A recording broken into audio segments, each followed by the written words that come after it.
Greetings, mighty Africans.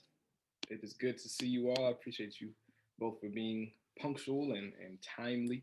Um, Welcome to P with ABC. This is the first of the new year, um, the first of the new year's worth of P with ABC. January was today, 31st of January, Sunday.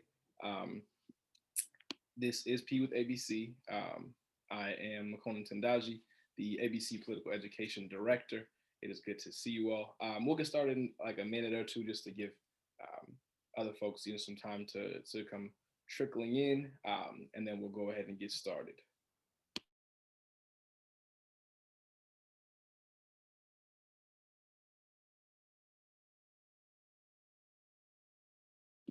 Okay, let's go ahead and get started now. I had to throw on an ancestor or an elder, I should say, in the background. And actually, putting that on the screen and starting with that is intentional because the topic for today deals with analyzing some of the important speeches that our predecessors and ancestors have made throughout the 20th century in particular.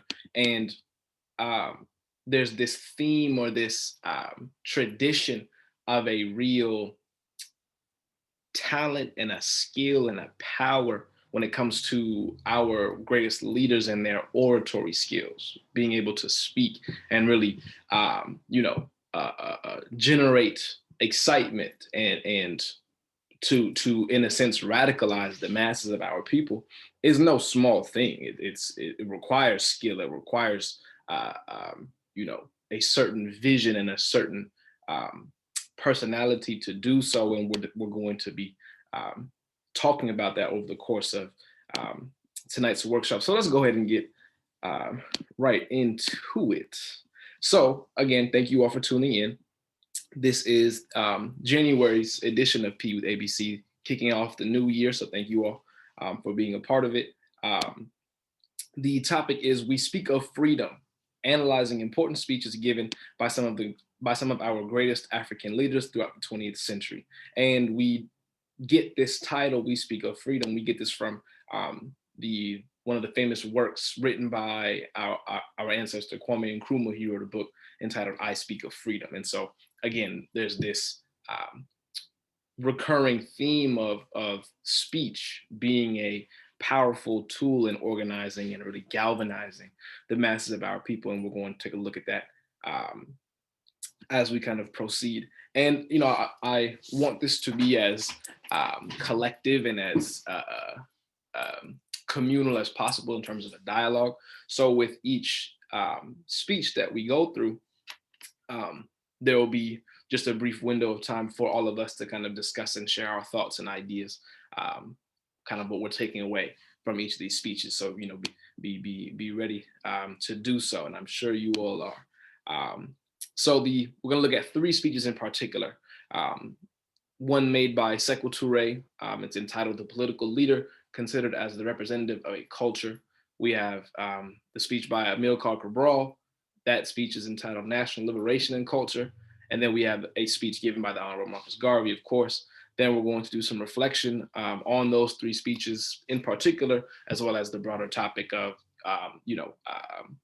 speech and how rhetoric and not just rhetoric for the sake of rhetoric, but, speaking on ideas and concepts, how that has been a driving force in the organizing and the liberation work for African people everywhere. Then we'll go ahead and close out. So let's go ahead and start things off. So again, the first one we have is Sekou Toure. For those of you who may not be familiar, Sekou Toure was the first president of Guinea, West African nation, small West African nation, Pan-Africanist, of course. And then this is actually something that I learned recently about him.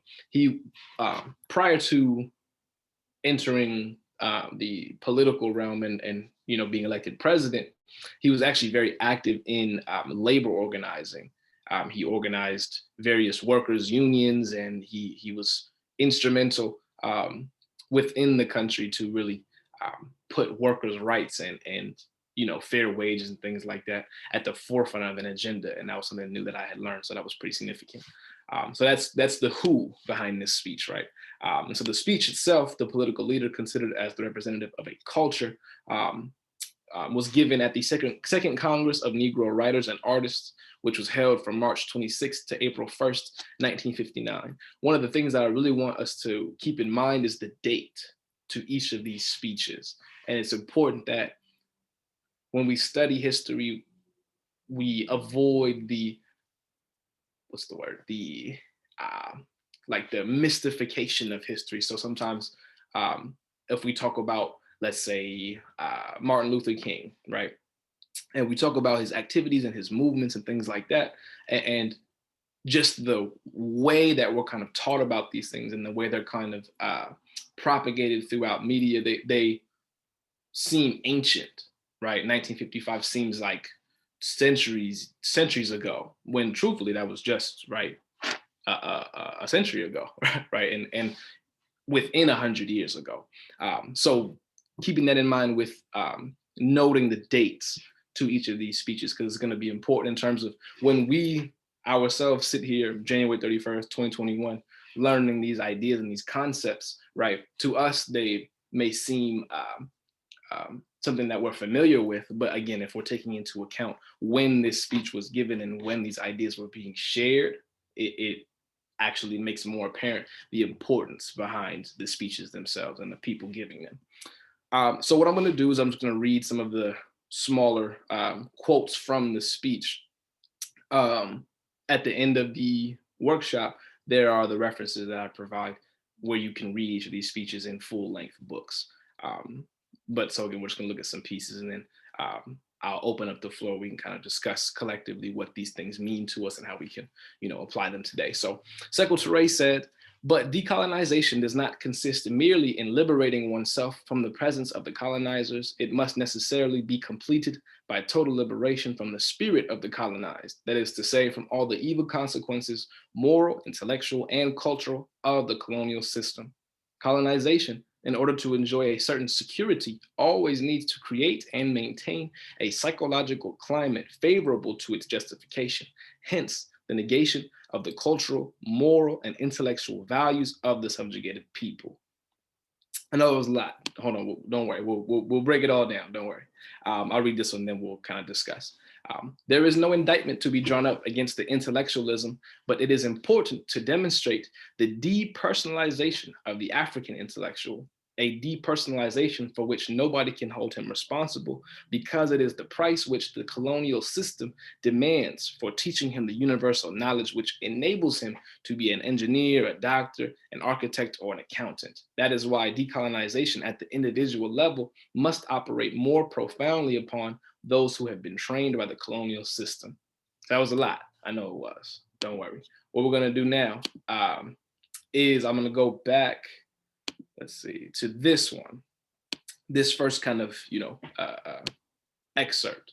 And so what I'm going to do and kind of, get the conversation bubbling, I'm going to ask Sister Raina, who's also on the call. Raina also serves as ABC staff. She is a specialist within the political education wing. So Raina, talk to us in just these two sentences right here, right? What do you gather from it? What are the lessons to be learned? Hi, everyone. I'm looking at the first one and just breaking down the language of it. And from what I take away, it's not just removing the presence, not just removing the person, the entity. It's also the fact that colonizing takes place in our mental as well. So kind of retraining the way we think or how we've been indoctrinated, right? It's not just physically taking away the colonizer, it's mentally, spiritually, there's emotionally so many aspects that go into it. So I've just broken down the first one because it's really dense. I'm still working on the second, but that's what I took away from the first one. Cool, thank you. Anyone else? There's no right answer necessarily. I just really want to hear from all of our beautiful African minds in terms of what we are gathering from the statements and the ideas being asserted by our brother Toure. anybody. And don't worry, we have, plenty other material. So if you don't have something now, don't worry. There's bound to be something that you can speak on at some point. So what do we think?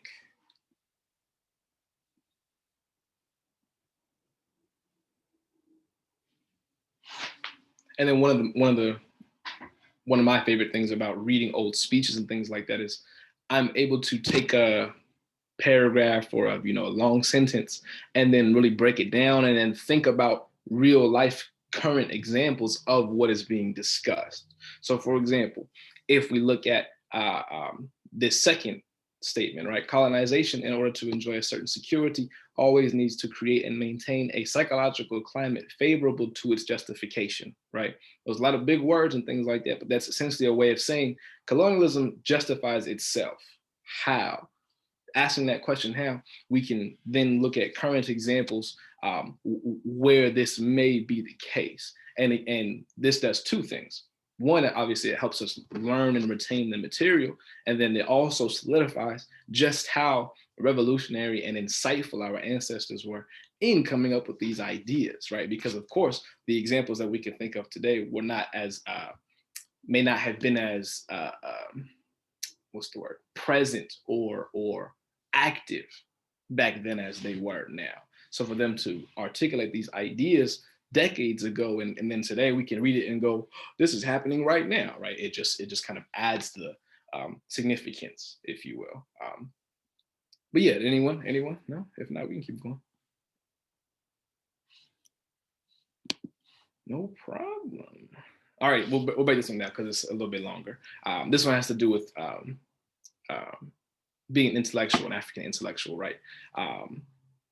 So what Sekou Toure is essentially bringing up and putting back down is this idea that the African intellectual going through the colonial system of education and intelligence then has to undergo this process of what he calls depersonalization, right?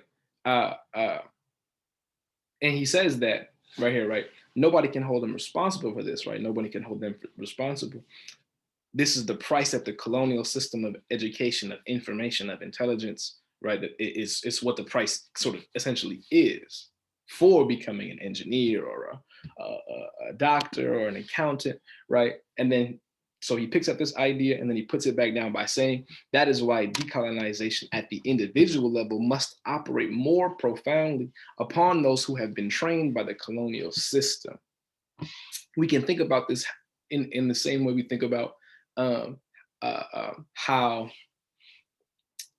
those among us who may be educated or of a better class status or may just have greater access to opportunity, we should regard those Africans among us as potentially some of the most important, but also some who need to undergo the most unlearning and relearning. Does that make sense? Because we can not afford to assume that the African who is the most educated is the best for our people, right? If they've gone through the colonial system of education, if anything, that's just an indicator that they are the most accomplished within the colonial system of information gathering, right? And the process of decolonization obviously does not accept the colonial system in any way, shape, or form. Does that make sense to us? I know it's a lot. I was typing and I was like, "Ooh, this is." Yes, Lauren, come on, talk to us. That just made me think about how like a lot of times celebrities are scrutinized because people feel like once you get money, like you should be educating yourself and you should be like wanting to give back to your people and stuff. But I think that those two things like don't necessarily go together. And we see that time and time again when we feel like Black people who have like a celebrity status or have a lot of money are like not giving back and not like advocating on behalf of like people in the lower class and stuff like that. I think like this is kind of like showing that even if someone is educated like in a college setting or whatever, that doesn't necessarily mean that they were doing the work to like educate themselves on their Right. history. Absolutely. Thank you, Lauren. Appreciate you. Anybody else have anything they want to share? Okay, no problem. And in these excerpts here, Sekou Toure expands a bit more on the role of the intellectual and whatnot. So I'll read them. It is in relation to this decolonization that the African intellectual will afford effective and invaluable aid to Africa. The more he realizes the need to free himself intellectually from the colonized complex, the more he will discover our original virtues and the more he will serve the African cause. See, we have the connection, right? Sekou Toure is talking about those among us who are the most educated, right, have the most work to do, but that work has the potential to translate into the most value, into the most constructive benefits for the mass progress of our people, right? He goes on, the colonized who have been educated by the colonizer have their thought more tainted by the colonial imprint than the rural masses who have evolved in their original context. Intellectuals or artists, thinkers or researchers, their capacities have no value unless they really concur with the life of the people, unless they are integrated in fundamental manner with the action, thought, and aspirations of the populations. So, Lauren, you brought up a great point, right, in terms of this false equivalence when it comes to those who earn money or gain wealth quickly to that also correlates with a high education level, right, or a high intelligence level, right. That point ties directly into these second two quotes, and then even more so, what Sekou Toure is saying is you could be the the blackest, the baddest professor of history, English, math. You could have 5, 6, 7 PhDs, right? Sure, you can, right? But what he says is those things have no value unless they really concur with the life of the people. Does that make sense? So if it's almost like when you are, let me see, it's almost like if you're engaged in like hard work, right? Let's say you're tasked with building a fence. Let's just say that, right? And then you're building a fence, and it's you and a small group of people, right? And you're building this fence, and it takes a long time, and there could be a better way to do it, right? So you decide, you know what, I'm gonna go get educated, right? And the people are kind of like, why? We need to build this fence, right? If you were to say, yeah, I'm gonna go get educated to find out how we can build this fence, the most effectively, the most efficiently, then the people would say, okay, yeah, go get that education and come back and let's finish this fence, right? What Sekou Toure is talking about here is that there are too many of us who abandon building the fence and then go pursue education, and then there's no return to the original task.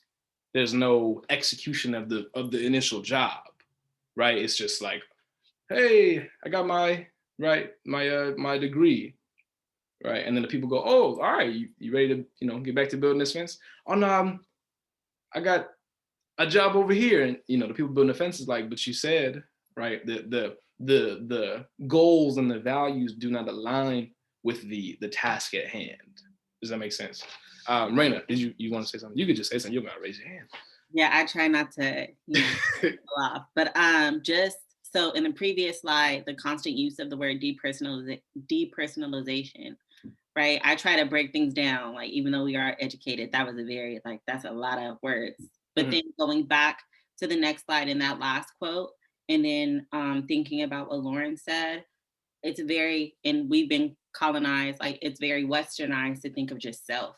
And that's not how we were originally, right? It's about unity in the community, in the collective. So also what you said to Makonnen, right? Some of our leaders, unfortunately, like it becomes less about the people and the unit, and it's more about like, look what I can do, look what I did, look at my name, like me. And it's again, right, that having to break that mental barrier that we've been that has been ingrained in us by the colonizers. Right.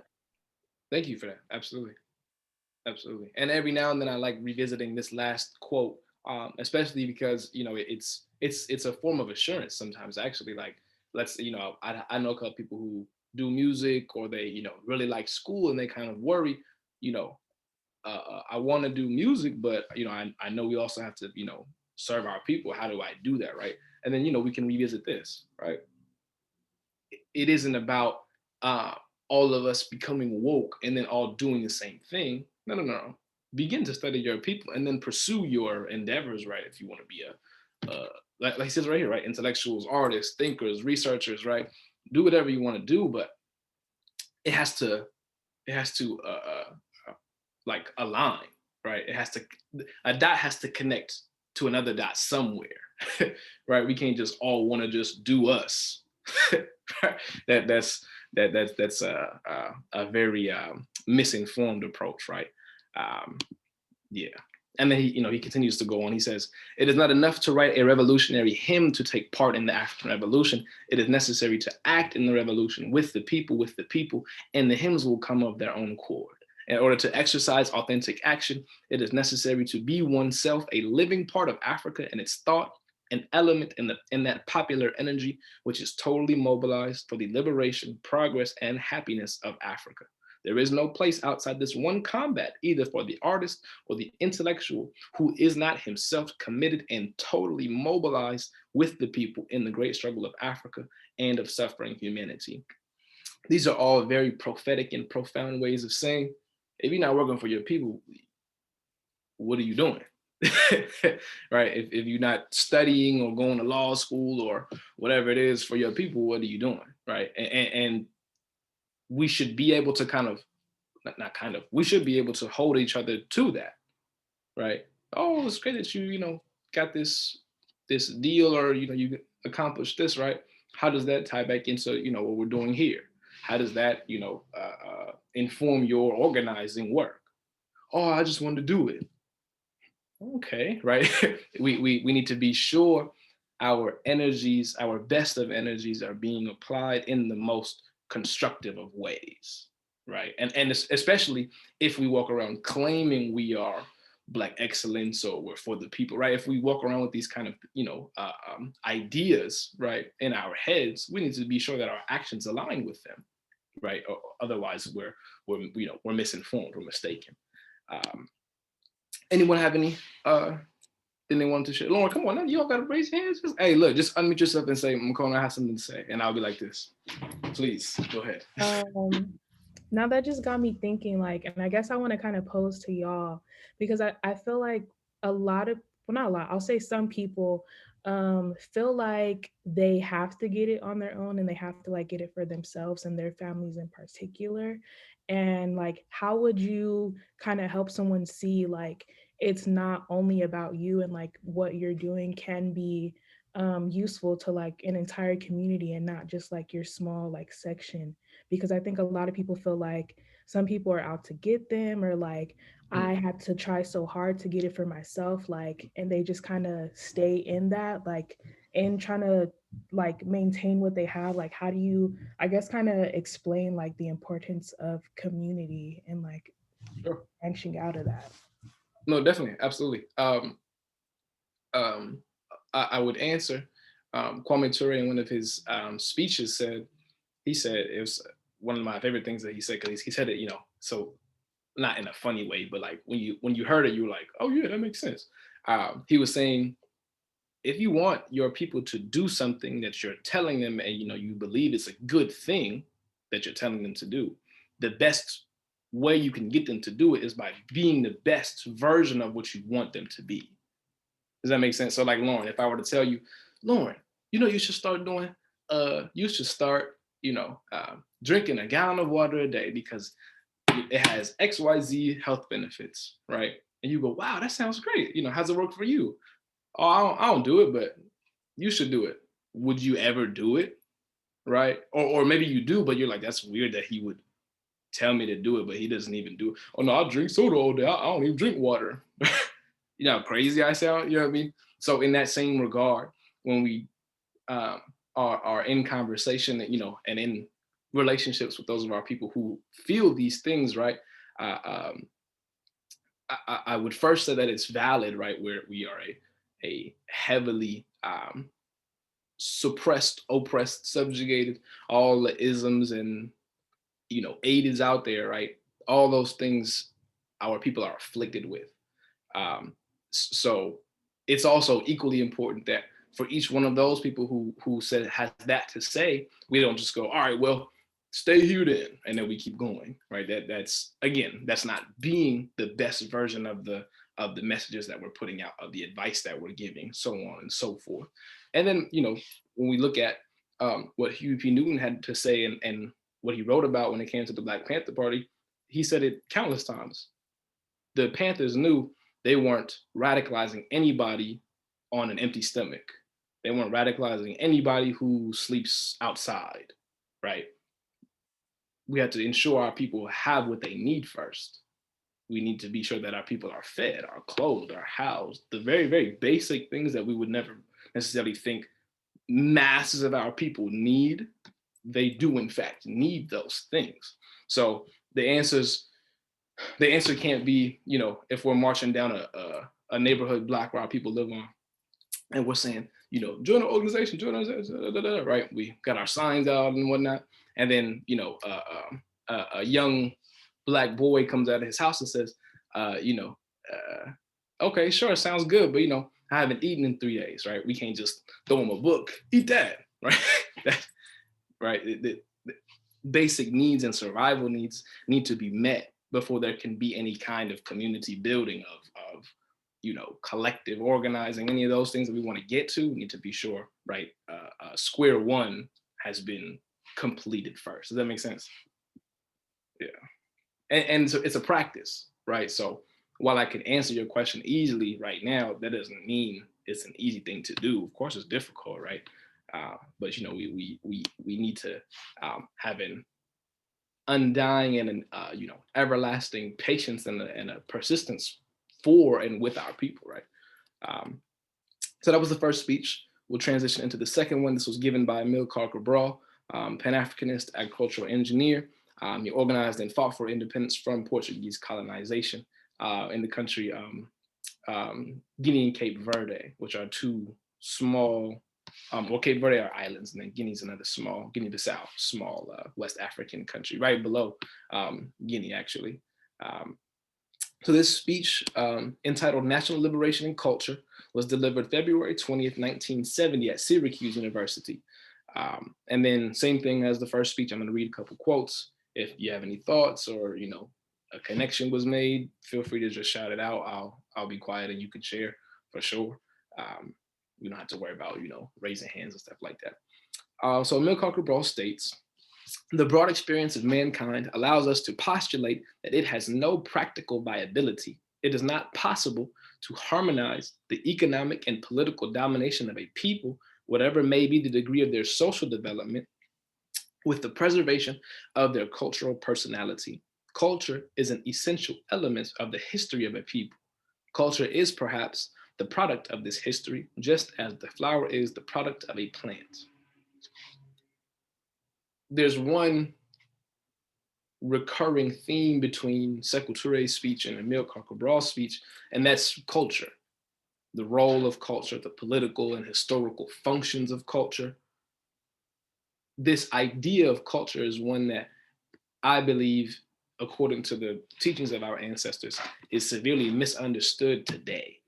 When we have conversations about, oh, what's it mean for the culture and all these different things, I believe we need to do a lot more reading first in terms of how culture has been defined, how that definition has evolved, has changed, has stayed the same, all those kinds of things. So just from these two quotes alone, does anyone have any thoughts they wanted to share? Maybe a question that they wanted to ask, anything like that?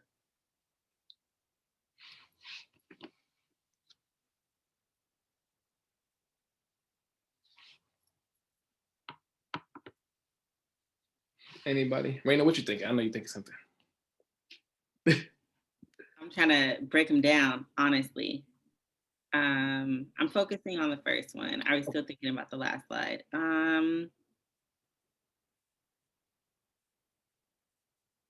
don't know. I'm gonna be real honest. I'm not gonna sit here and lie like I know. I'm still trying to break down the language of the first one. So give me like. No problem. No problem. And that's fine. You don't gotta be, like skeptical about sharing that. That's important. Again, along with us analyzing these speeches, right? If you start a speech or a book chapter and you just kind of glide right through, like, yeah, makes sense. read it again, right? Because there's going to be at least one or two things that you missed. And when you read it again, you're gonna be like, oh, wait, what? Like, you know what I mean? That should actually be the process to studying our ancestors, right? It's not supposed to be a just walk in the park. Yeah, that was good. I get it. You know what I mean? But let us focus on this first one because it is important.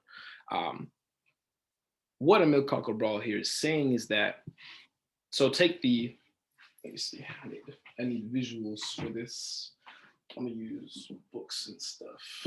Okay.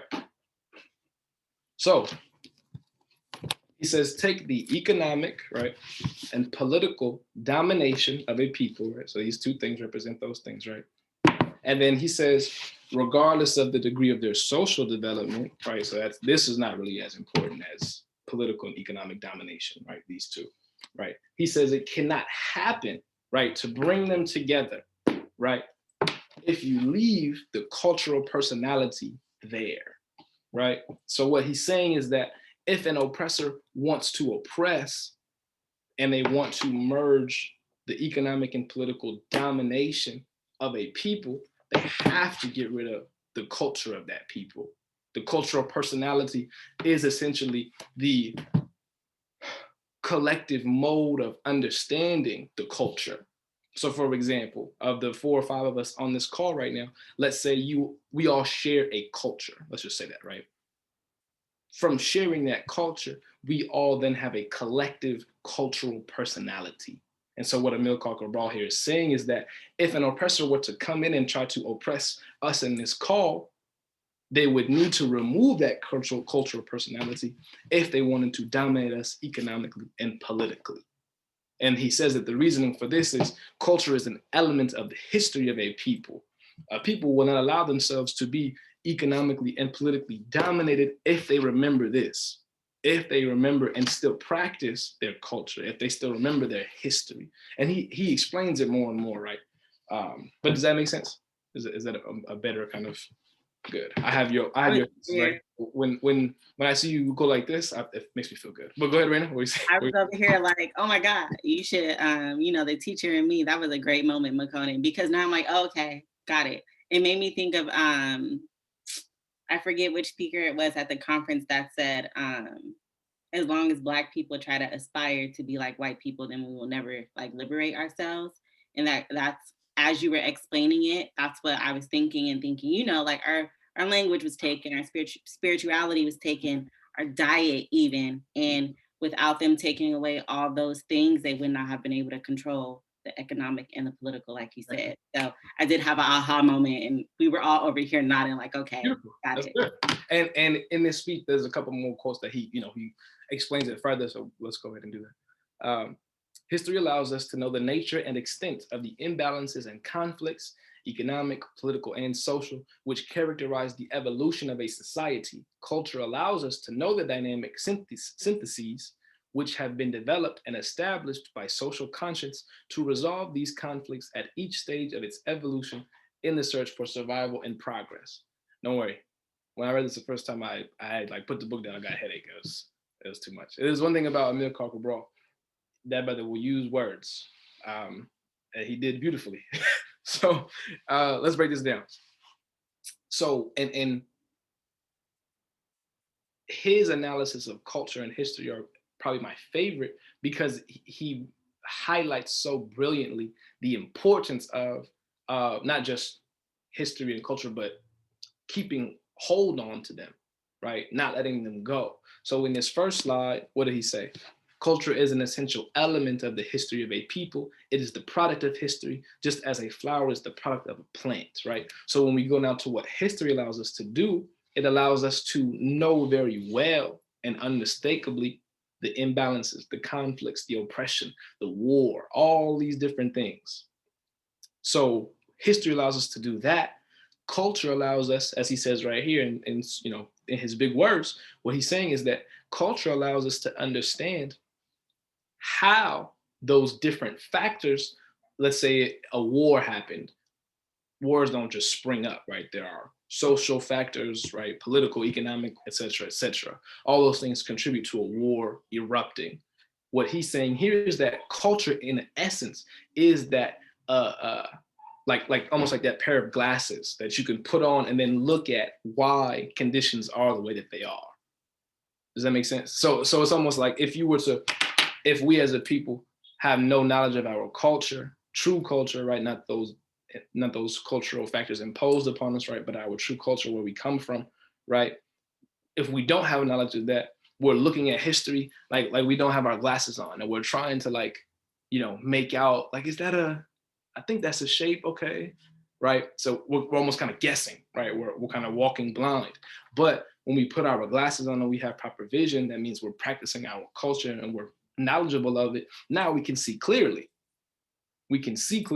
Okay, this conflict historically triggered this one, and now that caused this war, and now here we are. Culture and history, based on the Mill-Cocker-Ball's theories and philosophy, are two of the most powerful weapons of any people can have if they are to redeem themselves, if they are to organize themselves. In this first sentence alone, he's speaking on the importance of studying, on the importance of reading, on the importance of knowing our history. We can't sit here today and act like, yeah, I'm for the people. We gotta, power to the people, Black power, all these things, this, that, and the third, right? And then, oh no, I don't do all the history stuff. No, I don't. What we gotta read for? I'll be like, Emil Cocker-Ball said history allows us to know the nature and extent of the imbalance. Like, right? Our ancestors say it clearly, and they were successful to a certain degree, of course, right? We would be making serious errors if we honestly thought to ourselves, "Nah, we gotta know history for. We just gotta go out there and and fight." Sure, I mean you can, right? That's well within your prerogative, right? But in terms of, as he says right here, characterizing the evolution of a society, how did we arrive here? Well, the only answer to that question lies behind us in the past. We have to look at that clearly, and then we can. The question answers itself. How do we get here? Right? We don't have to ask that question because we did the reading, we did the studying of history. Does that make sense? Anyone have any thoughts, comments, any questions, anything like that? No. Okay, cool. This is a good one. Imperialist domination, by denying the historical development of the dominated people, necessarily also denies their cultural development. Imperialist domination, like all other foreign domination, for its own security, requires cultural oppression and the attempt at direct or indirect liquidation of the essential elements of the culture of the dominated people. There's no better, or I shouldn't say better, there is no more poignant example of this than the kidnapping and the capturing of our ancestors, enslaving them on ships, stripping them of their names, branding on them the new marks of their new owners, and dropping them, here on these shores and saying, "All right, go to work." That is probably the most, that's probably the clearest example, right, of this direct liquidation of the essential elements of our culture. Right. And there's this African proverb. It says, I don't want to misquote it. It says something to the extent of, if you do not know who you are, anyone can name. Oh no, I got it now. I remember. The African proverb says, if you do not know who you are, anyone can name you. And if anyone can name you, you will answer to anything. Neglecting or failing to recognize the significance of history, the importance of unlearning and relearning culture, failing to do those things is to be essentially blind to this liquidation of the essential elements of our culture. It's essentially to overlook or obscure, right, the domination under which the masses of African people are subjected to living under, right? And then he goes on to talk about two things as it pertains to national liberation. So I'm using my visuals again. I gotta get like little, knickknacks. So he says, don't laugh at me right now. I see you laughing at me. He says the foundation for national liberation rests in the inalienable right of every people to have their own history, right? That's the foundation. So let's say foundations you build things off of, right? That's the foundation. The objective of national liberation is therefore to reclaim the right usurped by imperialist domination, namely the liberation of the process of development of national productive forces. Right, I'll cut it there. So that's the objective, right? So the foundation, right? Every people have their own history, number one. Objective, right? To reclaim the right of developing your national productive forces. So it's the right to build your own schools, to employ your own people in, grocery stores, to have your own grocery stores, to have your own economic systems, and have your own banks, and have your all these things, right? Sovereignty is the magic word, truthfully. The liberation of the process of development of national productive forces, right? So foundation, objective, right? And then he goes on to say that national liberation takes place when and only when national productive forces are completely free of all kinds of foreign domination. So this is transportation, communication,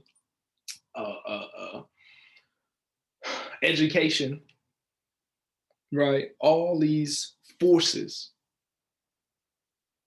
if they are subjected to foreign domination or influence or control, national liberation is not there, right? It doesn't exist there.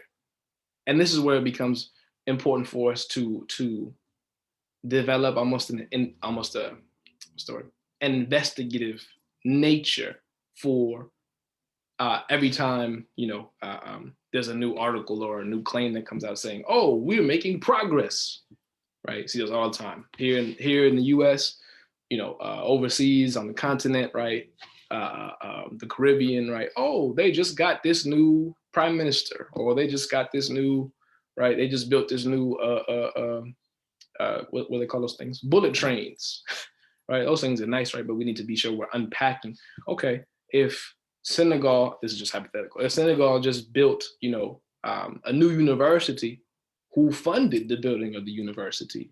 Who, what construction companies built the university, right? All these like real, like almost small things, right? We need to be sure we're learning about them. So without the complete freedom, it will be a form of neocolonialism, right? Absolutely, yes. Do I have it up here? No, I think I have it. Kwame Nkrumah, I'll put it in the chat too. Kwame Nkrumah wrote this book. If you're not familiar, entitled Neocolonialism, the Last Stage of Imperialism. And absolutely, to answer your question, right? Without that complete freedom, without that freedom from foreign domination, right? It's a form of colonialism. It's called neocolonialism, right? And in that book, he not only does he speak about this theoretically, he gives practical examples. This was built by so-and-so, neocolonialism. This office is run by so-and-so, neocolonialism. Like, you know what I mean? Like it's pretty simple. Once you kind of get the definitions and the concepts down, you can look at things in the news and go, "Oh, propaganda," or "Oh," right? It's again, it's like that vision. Once you kind of get the right prescription and you study the right things, right, you're able to see very, very clearly. Yeah. And then he finishes, oh, it's a lot more. Okay. I put more than I expected. Let's see. Kind of want to do all of them because it's just so much, to break down, but let me see experience. Oh, this is good. Okay. So again, on this notion of culture, and then he also discusses this idea of assimilation and alienation, right? So what he says, the experience of colonial domination shows that in the effort to perpetuate exploitation, the colonizers not only create a system to repress the cultural life of the colonized people, he also provokes and develops the cultural alienation of a part of the population, either by so-called assimilation or by creating a social gap between the indigenous elites and the popular masses. Just with this sentence alone, right? I want us to really think closely to ours, think hard about this. A social gap between elite and popular mass, alienation, right? Assimilation. Can we think to ourselves one example of this existing today, because there are a plethora of examples. But if we can think to ourselves just one, and I would love to hear from anyone who wants to share. So just focus on this first quote, right?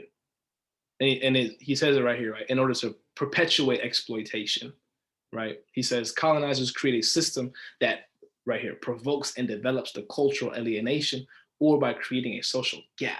Can we think of just one example, right? I remember when I first read this, I was like, like this, you know, I mean, this explains so much today, right? So just think to ourselves, right, and then come up with an example. Raina, you got something? I know I can see you got your thinking cap on.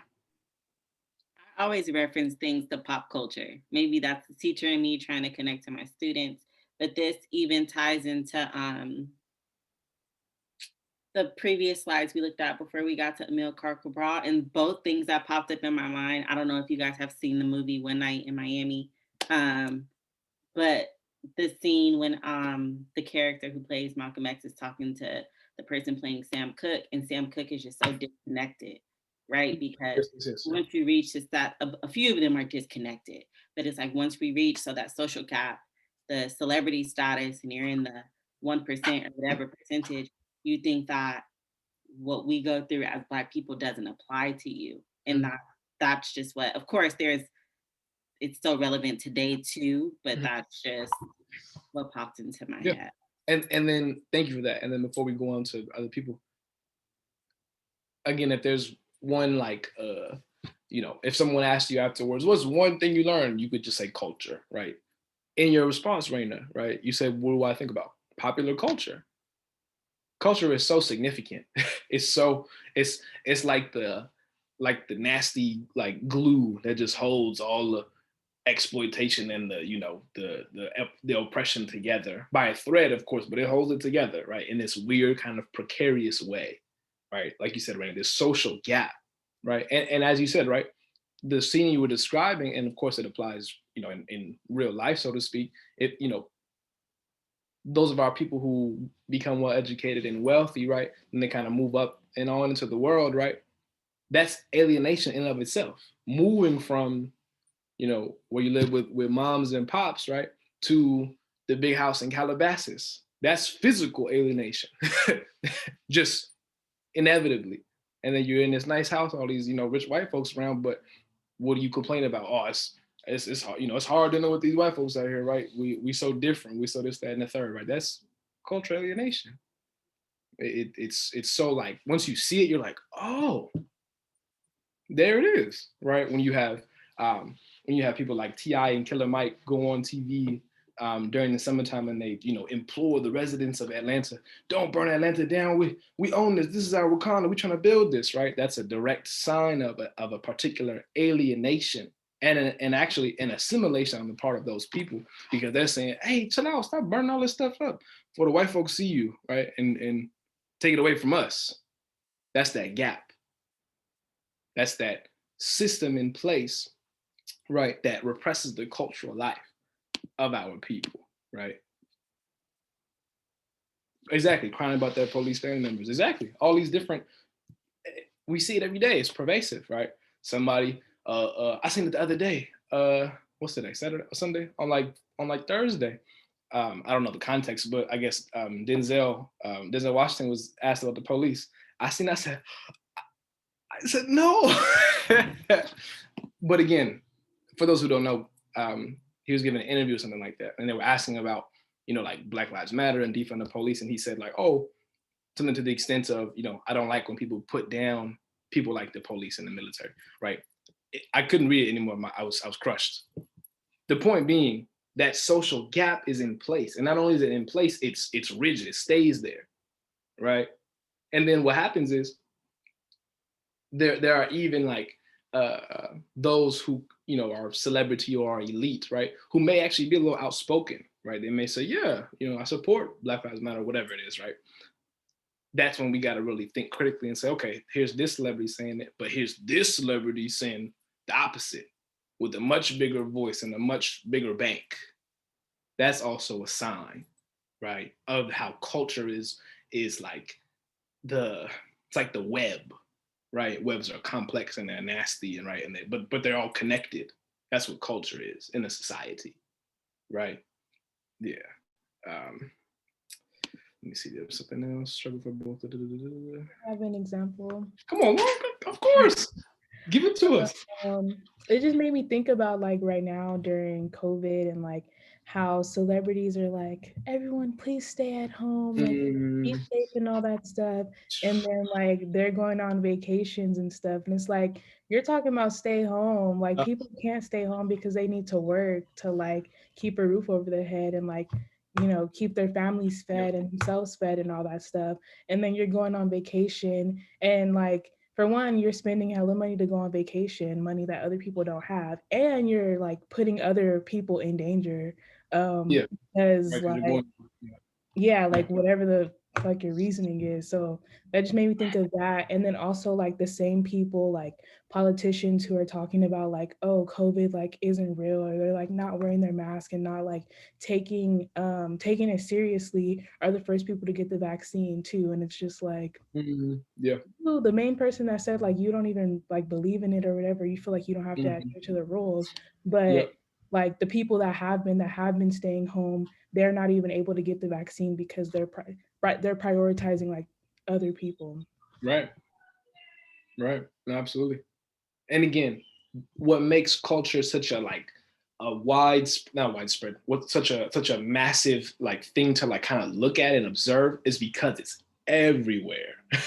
Celebrities, politicians, education, what else? What else? Sports, right? It's everywhere, right?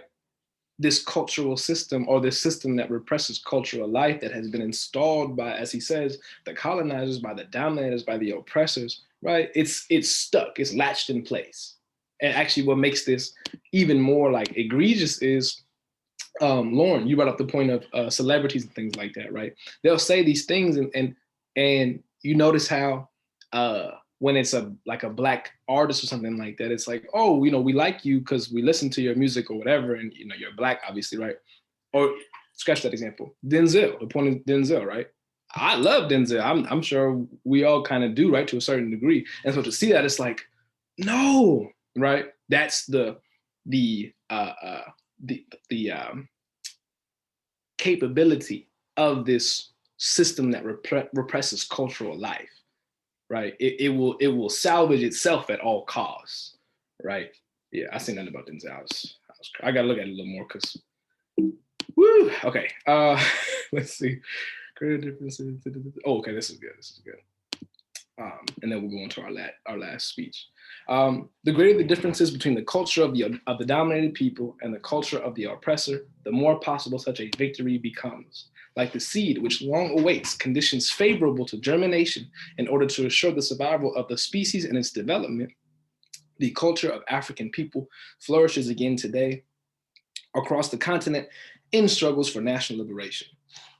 The freedom struggle of African peoples is both the fruit and the proof of cultural vigor, opening up prospects for the development of culture in the service of progress.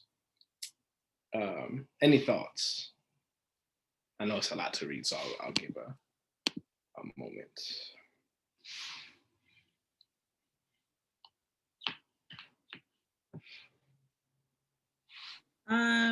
So just looking at the last one, right? So the freedom struggle of African peoples is both the fruit and proof, opening up new prospects for the development of culture in the service of progress. I think of like, if we think of medicine, right?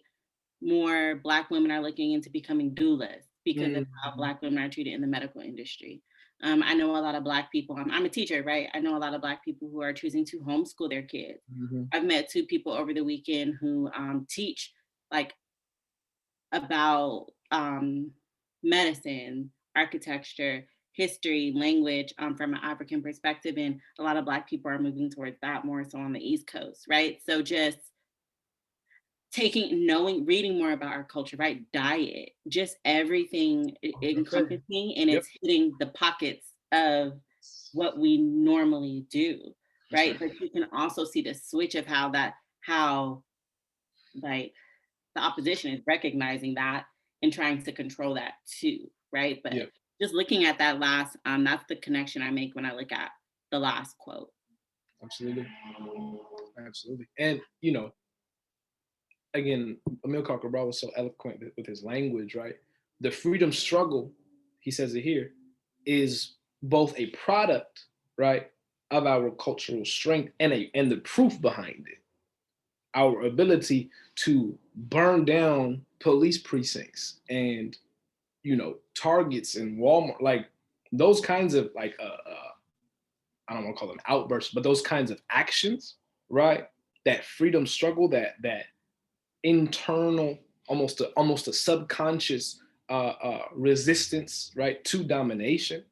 That's an example of the fruit and the proof of cultural vigor, right? When people loot a Target, people who know they don't get mad at the looting because they're like, niggas don't own that Target. Like, you'll be like, why are you burning down your communities? We don't own this. Like, you know what I mean? Like it's an instinctive understanding. And when it comes out, it doesn't have to be explained. It's just, this is our people, this is who we are, right? And that's where that culture piece comes into play. Because you'll have just on the other side of the fence, right? People just as black as us, just as you know, melanated as us, right? Who argue the exact opposite, right? We should respect the police. We should, you know, we should resort to nonviolence. All these different things, right? That's an example of culture at play, but it's not the culture of the people. It's the culture of the interest at hand, the systems, you know, that the powers that be. That's culture too, right? Yeah. Okay, the last one. Yes, Lauren. Yes, please. Okay, so those last quotes made me think about like how people tend to be kind of like concerned with how Black people are protective over Black culture. And it made me think about like how we have to be that way because, for example, like in our music we're telling the stories of like our everyday lives, and these are experiences that like white people, for example, and other people cannot relate to. So it's like while you're like listening to our music and like reciting these words, like you're not even able to relate to like what exactly we're talking about, and thinking about stuff like hairstyles, like cornrows and like things like that, of like how our ancestors use that to like navigate themselves like around like the world and stuff like that. Like those are things that are very important to us because like they have like historical relevance. And so like just wanting to keep that to ourselves, because once that gets taken away from us, then like again we're finding ourselves in really bad situations. Right. No, absolutely. And I'm glad you said the need to defend or to protect. That's also critical, right? And it's also an indicative of that subconscious understanding, right? We don't have shit else. We're not giving this up, right? No, you can't wear that. No, you can't, because that's all that we have, right? Like that. That's a demonstrated behavior of that understanding of the significance of culture and of history. You know what I mean? So that point that you're making is a direct example of this cultural vigor, of this understanding. We got to protect this, right? And then to go to the first statement, right? The greater the differences between the culture of the dominated and the culture of their oppressor, right? When we think about like holidays, right? You know, Black people throw barbecues on like, you know, July 4th, right?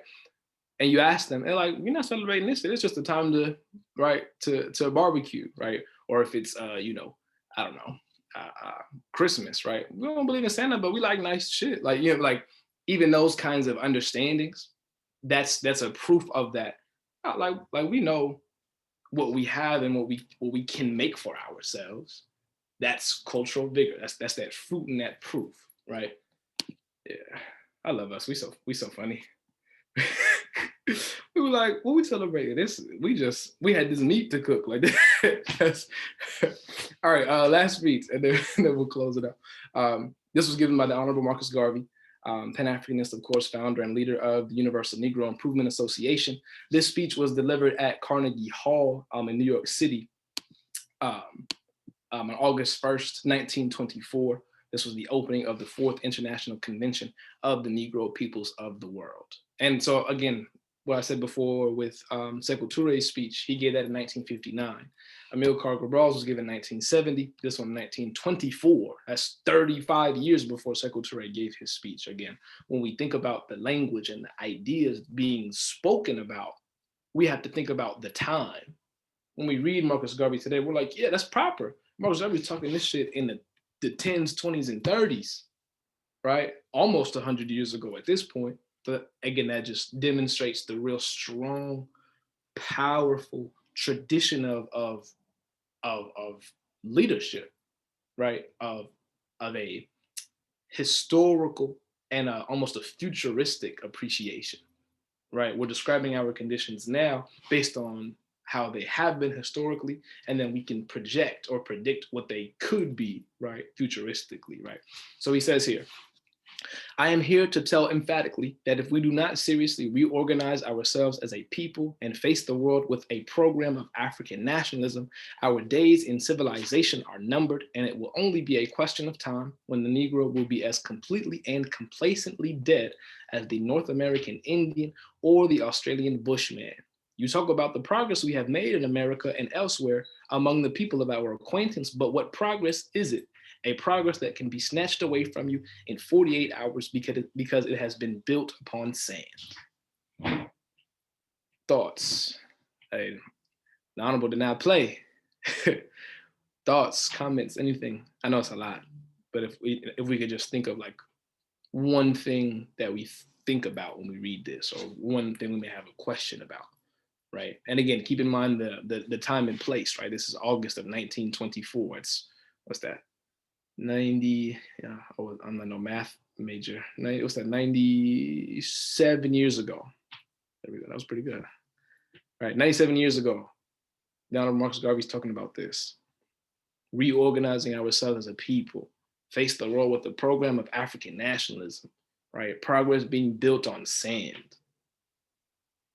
What do we, actually, let's focus on that. Progress being built upon sand. That's a good concept to focus on. What do we think he means by that? Progress built on sand. What do we think he's like trying to articulate? Go ahead, Raina. It's not solid. It can be washed away, it can be blown away, right? There's no like concrete foundation, if you will. And just as quick as it came, it can be taken away just as fast. Yeah, definitely. I was thinking about how how it went from slavery to like convict to mass incarceration, how we got free, the progress of being free from slavery to the progress, to then being convict leasing and then now mass incarceration. Like right. That foundation of that so-called progress is not strong, it's not solid, because then what's next? Like what are our next generation going to experience after we so-called make progress from mass incarceration? That's right. Absolutely. And this progress on sand like metaphor is so powerful, right? Because if you think about building a sandcastle on the beach, right? You're like, oh, this is proper, right? And the big wave come, wow, wash all away, it's gone like it was never there. And you're like, how did that happen, right? That don't happen from hardened concrete or metal, right? That doesn't just get washed away. So progress being built on sand, you said it, Raina, right? It isn't solid. It can just be washed away, right? And then but to your point, right? You have enslavement, then emancipation, then convict leasing, then Jim Crow, then right. Oh, it's like subjugation. Oh, a little progress. Okay, no, back to some. We get our little bit of shine, right? Where we get to look at our sandcastle, woo, and then the big wave, woo, right? Until we start thinking, maybe we shouldn't try to build right here, right? Maybe we should go to where it's solid. We'll never learn from the potential of it being all washed away, right? It being built upon sand. And he continues on this point. He says, we do not expect the white man to rob himself and to deprive himself for our racial benefit. How could you reasonably expect that in an age like this, when men have divided themselves into racial and national groups, when the one group has its own interest to protect as against that of the other? I feel that the Negro today who has been led by the unscrupulous of our race has been grossly misguided in the direction of expecting too much from the civilization of others. And this is a point, as I was reading it, hold on, I'm gonna get it off the shelf too, hold on. Oh yeah. As I'm finding this excerpt that relates to it, do we have any thoughts, any comments or anything like that on this in particular? I was just looking at the last one too, like to compare it to the Native Americans and the Aborigines of Australia. Most people don't know that Native people in Australia don't look white, right? Like you said, they've been erased. That's So, right. and that's touching back to the history point. It's so important to look at history and to, unfortunately, to use those two people as an example, right? How many times are the Native Americans told, here's this treaty, here's this, here's that. And Native Americans today, like the reservations are, I don't even know what to call that on so many levels, right? So this is not ours. And to expect a white man, right, to be like, oh, we're going to take away from us just because we know we've done you so wrong in here, right? That's very naive of us to think. And not only they've done it and they've showed us countless times. So why do we think it's going to change? That's right. That's right. And then where is it? You know how you read something and then you're like, oh yeah, I'm gonna use that later, and then you can't find it.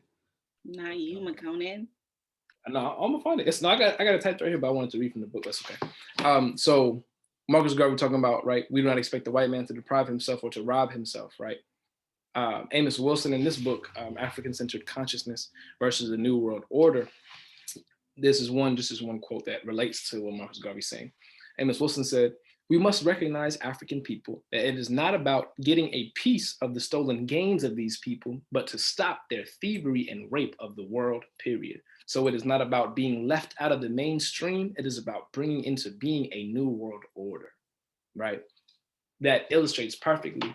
If in times of prosperity, our people are starving and their people are, eating well, what happens in times of starvation? Can we expect them to break off a piece for us, right? Should we, right? And Marcus Garvey says, no, we should not. How could someone ask us to starve ours, right? Like if a white person would come up to us and say, hey, I'm starving, whoop whoop whoop, and I'm thinking a certain way, right? I'm not gonna rob myself, right? I'm not gonna rob Peter to pay Paul, but in this case, I'm Peter. Like, I mean, that's just not gonna work. This question that he's asking is very, very crucial, right? And then he goes on to say, there's this possibility of misguidance when we think about expecting too much from the civilization of others, right? Yeah. I was thinking about now where a lot of black elites were pushing us to, like, a lot of poor working class black folks to vote and go for Biden, where like, oh, we can hold him accountable and we can do all this and that, and yeah, 10 days in and there's still nothing but Harriet Tubman on the $20 bill. Yeah, and that's a whole other conversation. That's a whole other conversation. And actually, this is something that we should think about.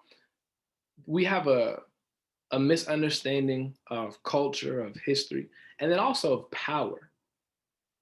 At the height of the election and voting, you had people, black academics, celebrities, politicians, right, going on television and like firmly feeling this is black power. Like that, like they weren't trying to, steal no thunder. They thought that was really power, right?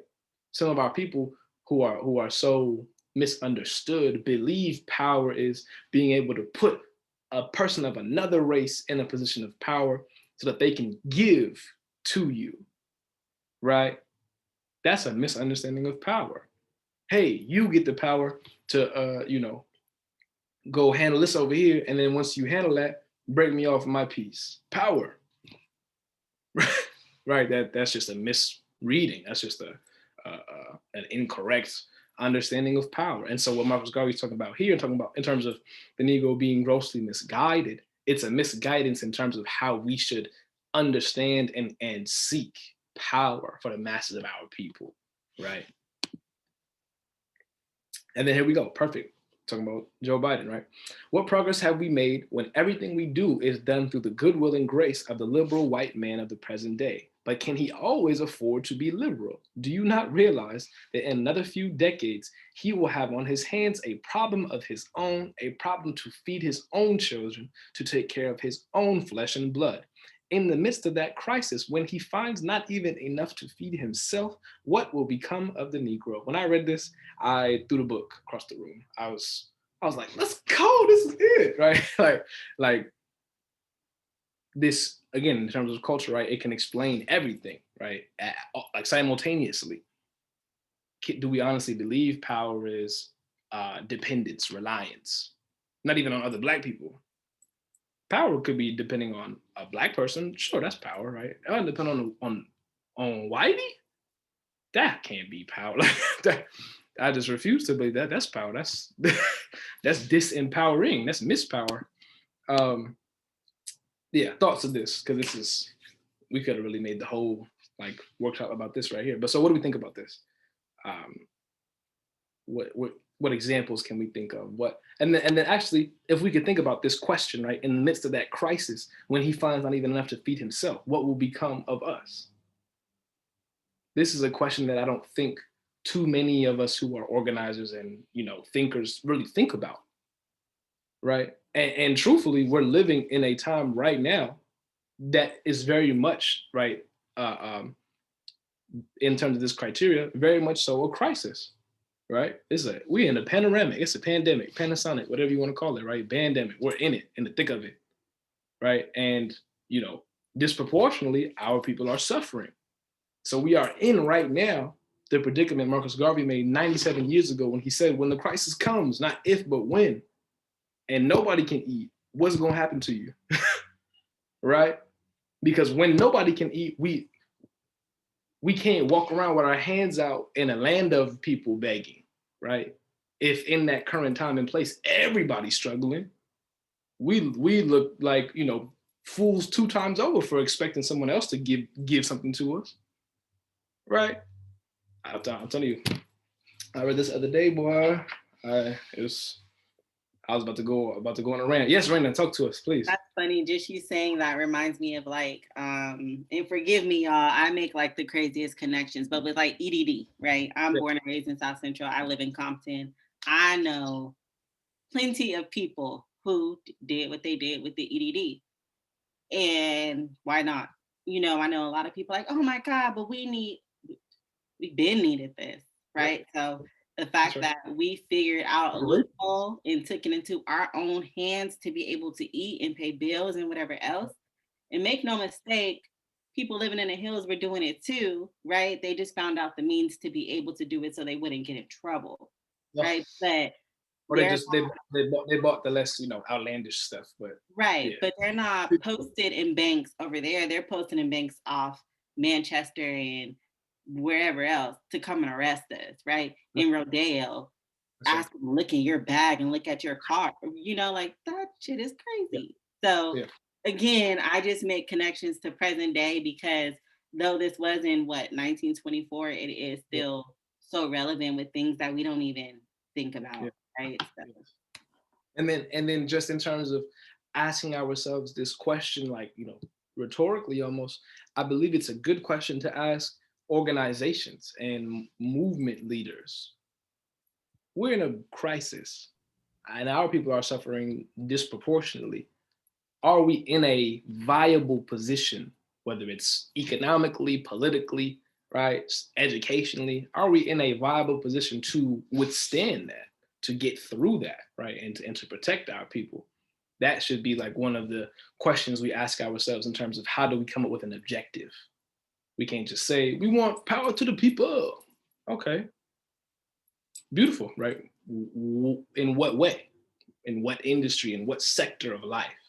Right. Lauren, you gonna say something, please. Yes. Okay, so this made me think about, I read this book over the summer for a history class called The Gateway to Freedom. And it was basically about like the Underground Railroad and how enslaved people were like getting out of slavery during that time. So basically, one thing I learned is that slavery was outlawed in New York. And so that was like progress or whatever, right?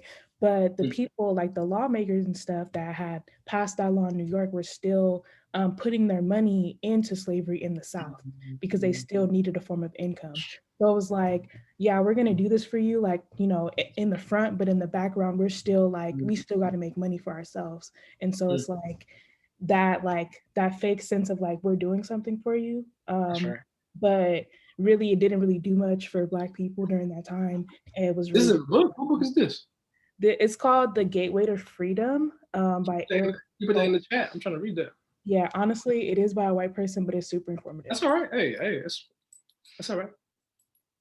We'll just, you know, we just won't, you know, when we talk about the book we read, we just, you know, if they ask who wrote it, just say, oh, I don't know, and you know, keep going. Thank you though for that, Lauren. That's a great point. That's a great point. And again, this kind of a question, right?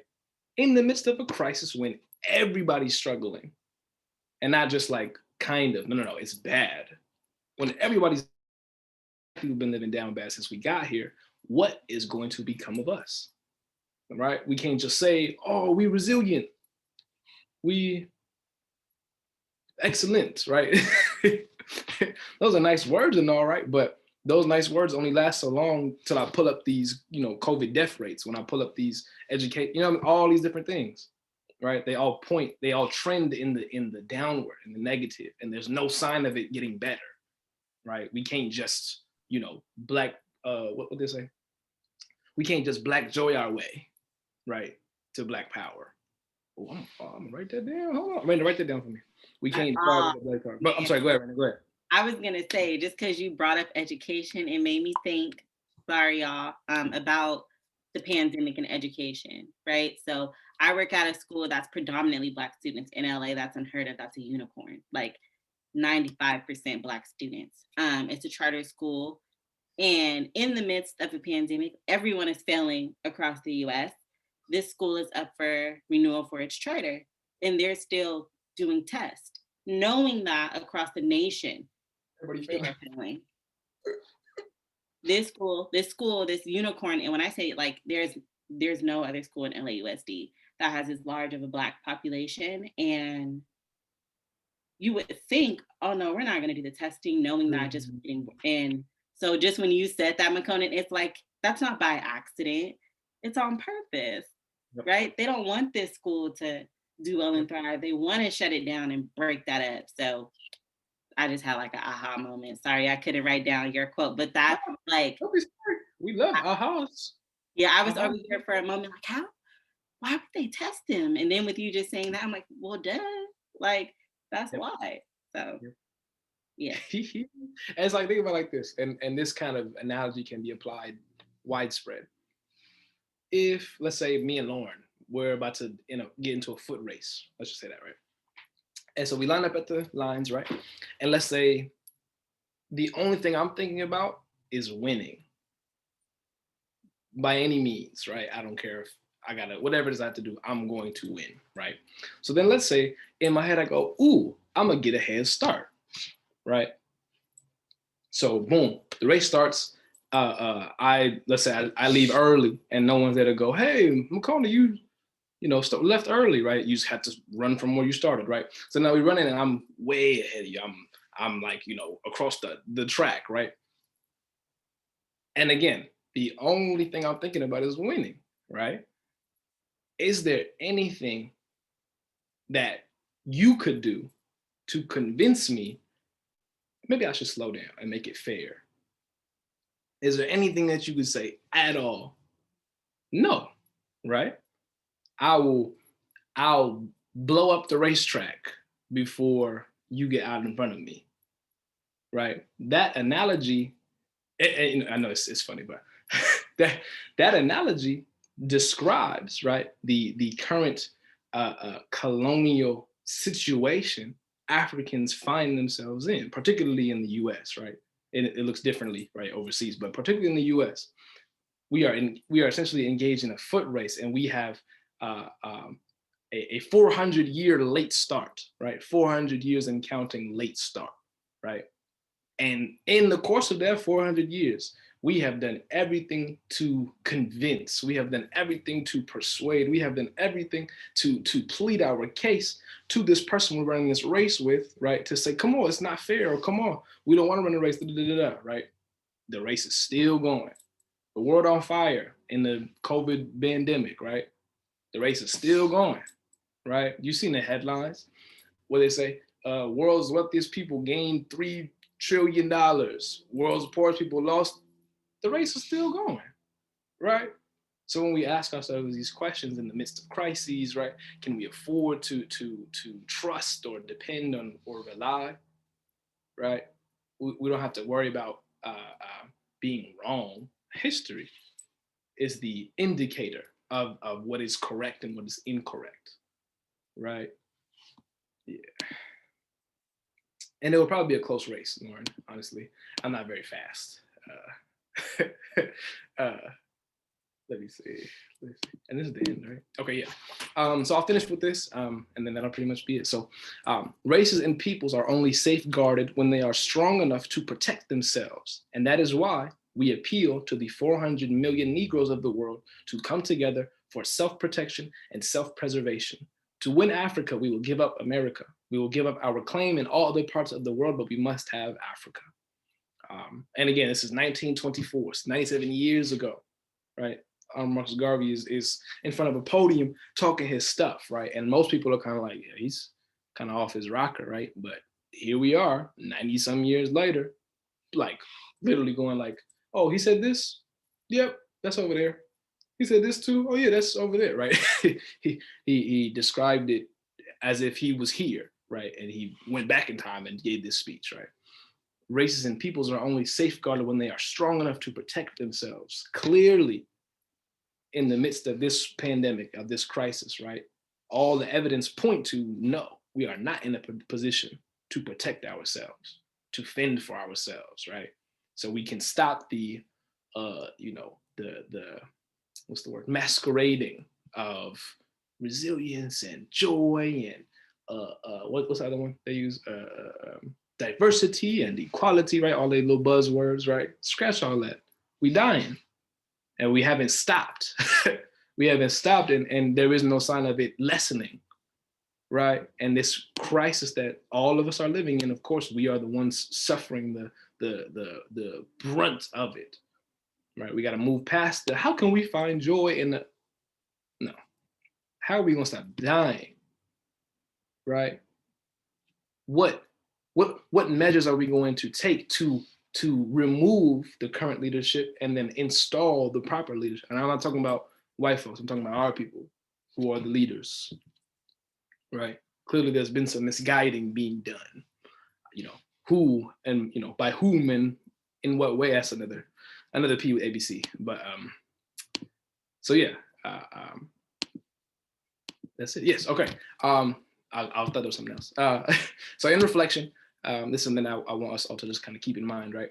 As we engage the words and teachings of our ancestors, the main priority we should keep is that we study our past so that we may adequately prepare for our future. We cannot study our history strictly in the spirit of celebration. We must draw lessons from the contributions of our ancestors to our global liberation struggle. So we learn these things and we study these things, right? Not to kind of like just make us feel good, or not just like, say, man, we so beautiful. That's one part of it, sure, right? The feel good is proper, right? That is not the end all be all, right? Niggas just don't go to school and become what they call Black academics just to do it. You know what I mean? Like again, back to what Sekou Toure said, right? Intellectuals and artists and thinkers, their capacities are only valuable if they concur with the life of the people. So whatever sector we find ourselves in, that's what we need to be asking ourselves. How does what I'm doing contribute to what our people need? How does what I want to do align with serving and organizing our people? And if you have an answer, a clear answer, beautiful, keep at it. If not, keep searching, right? Keep thinking critically, like, okay, how can I do this? Where do I start? How do I, right? Who do I get in touch with, right? Yeah. So in this reflection, and actually I'll pose the question to you all, and I'd love to hear from you all. With this last statement right here, we must draw lessons, right? From these 3 speeches that we just reviewed, right? What is one lesson that you have drawn from the words and the teachings that we've reviewed? Anybody? You already know who I'm gonna start with. Raina, come on, talk to us. Come on, how are you gonna? With culture being the common denominator, if you take away a culture, then you can control everything else. Okay, culture is the common denominator. Okay, it's making me think about a lot of things. Yeah, that's good. Thank you. Beautiful. Lauren, one lesson, and it don't gotta be like a profound prophetic quote. It's just what lesson? I'm just thinking a lot about like, I guess kind of appealing to like, well, not appealing to the like the conscious of white people, and like feel like, for example, my brother, not to like make him out to be a coon or anything, but he's kind of one of those people that are like, all white people are not like that. And it's just like, first of all, I don't care. I don't give a fuck what you're talking about. But second of all, at the end of the day, like white people are gonna look out for their own. And that's what I'm doing. I'm like paying attention to me. Like I'm not necessarily like, oh, all white people are the same. Like, I don't really care about that. Like the point is that I'm not even trying to find out. Like I'm worried about what I'm doing and what I have going on. So yeah, that's just what I took away from that. And like how I would probably respond next time is like, I understand what you're saying, but at the end of the day, like it's not really about them. It's more about me prioritizing my people. And thank you for that. And what I would say to you and like encouragement is, history is the most beautiful what's the word, measure for the character and the interests of a people. And what I mean by that is, so the next time that you get into that exchange, right, you could simply just ask, right, okay, name, right, 3 grand instances of a white person or a white group of people who really did something powerful for Black people, right? Because then you have to actually come up with, April, this date, this year, this happened. Okay, cool, right? And then in the same breath, you look at, right, the history of self-reliance among our people, where that has gotten us, right? You could pose a question and say, the Black Panther Party was feeding children, and feeding Black children got them labeled as the greatest threat to national security, not by Black people, but by white people, right? So using history as that kind of that answer sheet, right? Okay, you said this, but on this, like, that's all you have to do, right? If someone asks me a question, I don't say nothing, I go like this. I said, okay, which one can this one, right? And it's right there, right? Like, and you can't argue with that because it's right, it's history, it's facts, right? But yeah, that's what I would say. But thank you for sharing.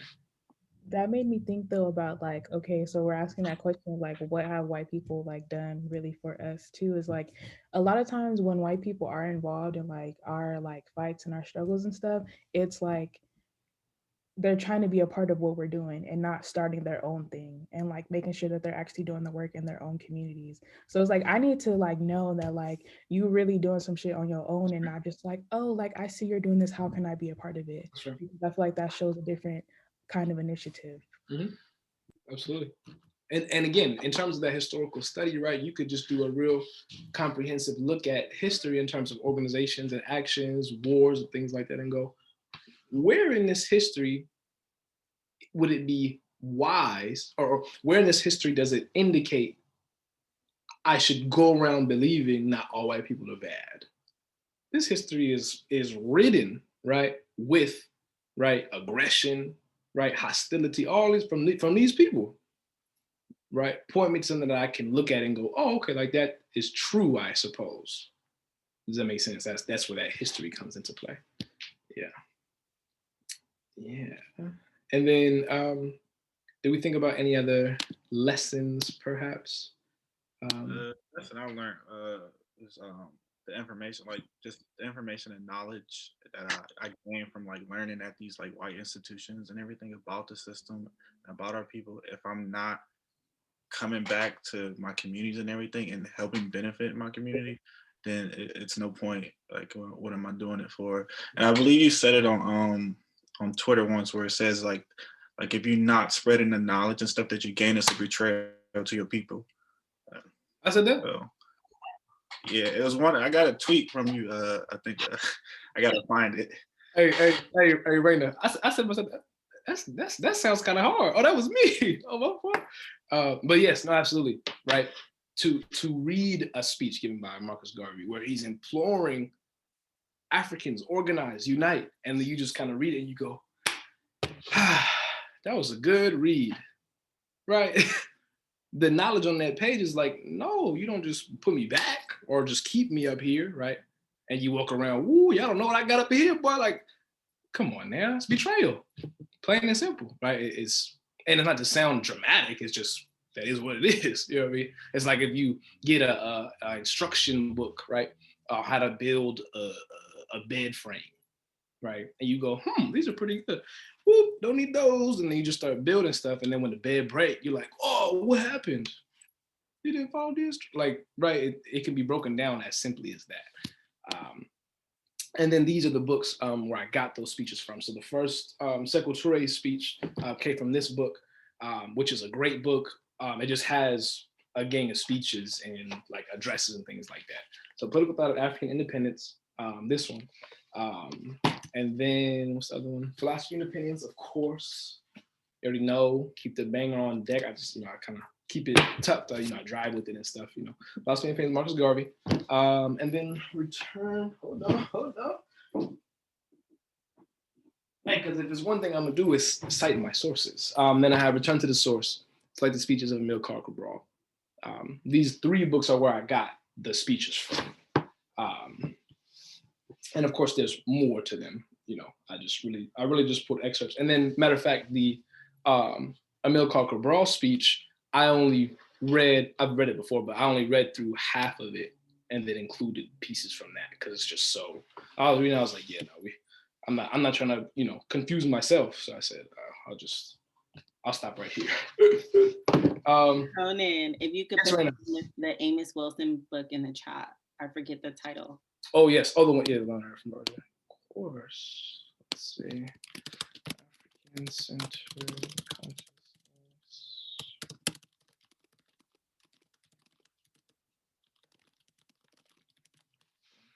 Perfect. So those are the references, all that good stuff. And then that has been PU with ABC. Again, I'm your political education director, Makonnen Tendaji. That is Raina, Sister Raina, political ed specialist, ABC staff, all that good stuff. Thank you all so much for tuning in. To those who did tune in and participate, you'll receive these slides. God, I know there was, a lot of words and stuff like that. So you'll receive these slides in an email with an evaluation. I just remembered right now. Let me go to it. Let me stop sharing real quick. There's a brief post evaluation. I would just appreciate if you all could fill out real quick. The post evaluation really is just so we can assess where to improve and what went well, what didn't go well, things like that.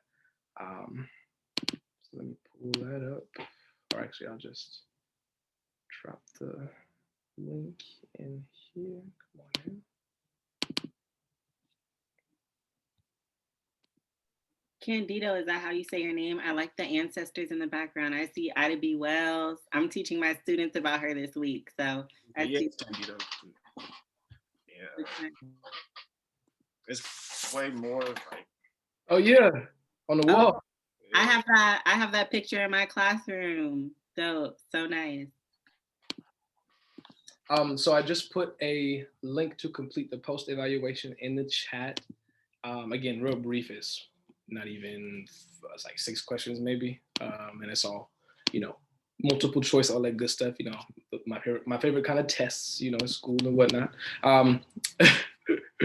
So with that being said, thank you again to you all for tuning in. We will have